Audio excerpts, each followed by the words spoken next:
Hello, welcome back to Blender Sushi Live Noding. In this episode, we're gonna be using Spreadchalk add-on in Blender to generate this kind of setup.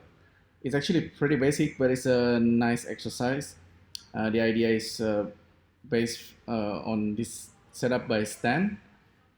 And basically, we want to generate random numbers, and based on those random numbers, we want to know which one is even, which one is odd, and then giving it a different color. It's actually pretty simple, and this is one way you can do it. So let's just get started. Let's do it from scratch. So with Spreadchalk here, we can easily create random number. So that's first. We don't need to worry where we're gonna place it. Simply just generate random number. So this is going to be called even, odd even. And with Spreadchalk, if you use the stethoscope, sometimes you get this viewer that's placed somewhere else. You can actually fix that by going to user preference and go to Spreadchalk and set the scale and multiplier to 2, just like this. By default, it's like 1 and 1. If I save this and then reopen the file, you see the placement. It's kind of weird. But if you go to File, Preferences, and then just multiply this by 2 and 2, save user settings, reopen. Now the stethoscope is correct. So let's create some kind of grid, maybe 5 by 5. We have 25, and you see this is really useful now that it's working properly. So we have 25 random number, and this is the low and height of the number. Let's set up 0 and 100, for example, and then we can place it on the grid somehow. Okay, so we can use plane for this. Be careful not to turn this on by accident. So we want to place a bunch of number on the grid. So it should be pretty easy, right? Just use a typography viewer. So by doing that, you should have a bunch of text. So it should be 5 by 5 because we have 25 random number, and we can rearrange it. So this is random number, but this is like doing nothing at the moment. It's simply placing those number as text object. And if you look at in the outliner, so all these text objects with the data we provided. And we can actually use list length here to make this a little bit better, so a little bit more procedural.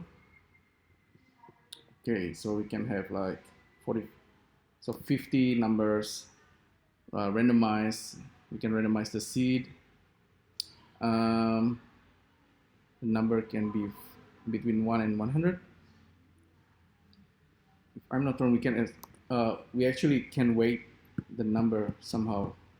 This is a new option. I haven't tried this, but you can try that if you want to give some kind of weight so the random number can be a little bit more controlled. Currently, it's just random based on the seed. Okay, now what if we want to know which one is odd and which one is even? That should be pretty easy, right? We can use modulo. So this is all our number. We can use math. So this number goes into this guy, and we use modulo and divide modulo by 2. So what's the result we're gonna be getting? 0 and 1. Because with modulo, whatever it goes, it's like the remainder of numbers if we divide this random number using this number. So we are doing it for a lot of numbers at the same time, and this is pretty handy for a lot of reasons. So this 0 and 1 we can really now use it to filter out numbers. So we know which one is even, which one is odd.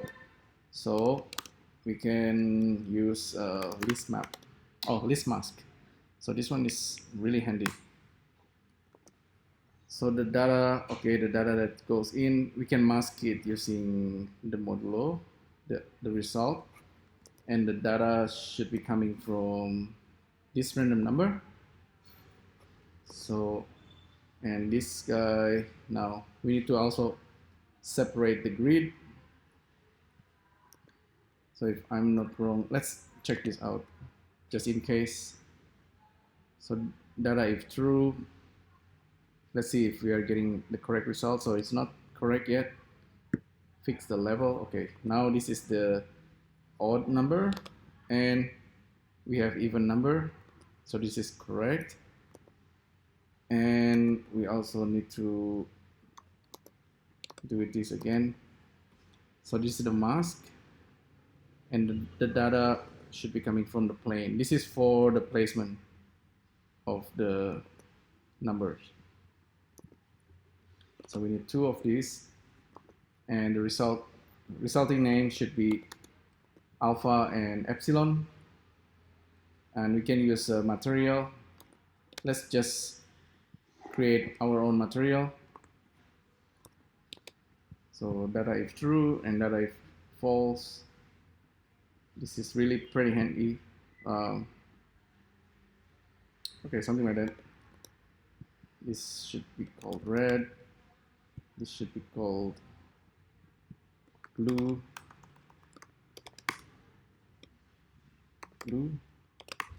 Okay, blue and red. So now we have 2 data separated out, data if true and data if false.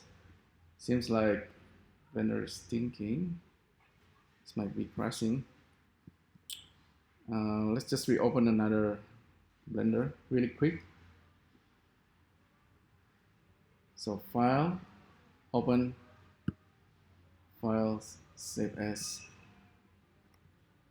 So blue and red.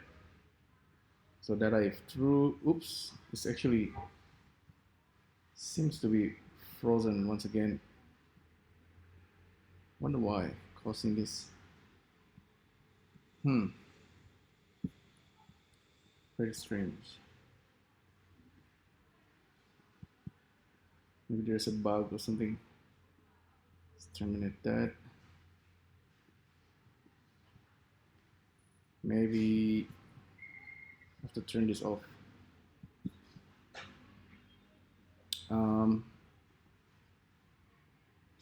Let's reopen this file, open this, and hopefully this doesn't crash. Okay, so looks like something wrong with the material. Whoops, this is not good. Let's reopen this using older Blender.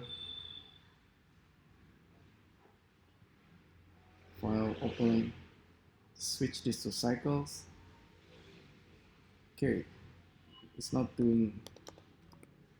Okay, cool. It's not crashing now. Data if true, data if false, placement, matrix, data if true and data if false. Okay, now it's yeah, you can see the even numbers is getting red color and the other one's getting blue. All right, I don't know what's causing the issue. Maybe it's because I'm using Mac OS Mojave beta. It's doing a weird thing, but now it should be nice. You see how things, if you look at this, it's kind of okay. It's really not that complicated, but it's a nice way to think about all this logic. So no matter where you started, you know, like, but I actually started from the random number, right? We have a bunch of random numbers and we want to separate the even and the odd numbers. So we do that using modulo.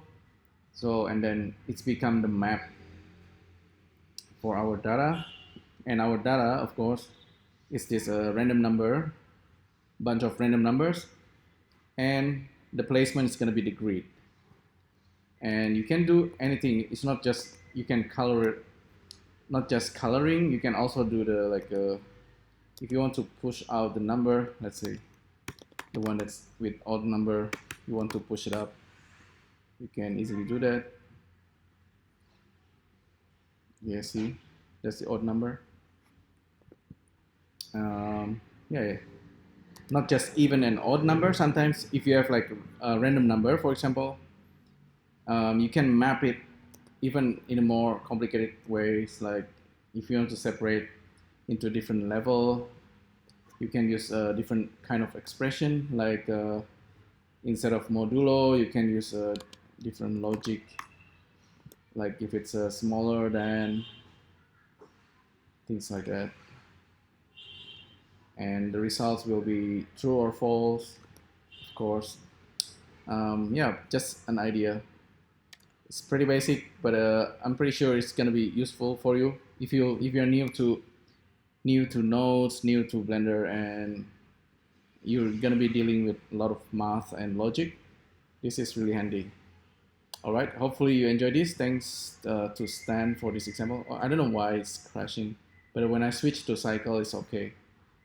All right, thanks again, and I'll see you next time. Bye.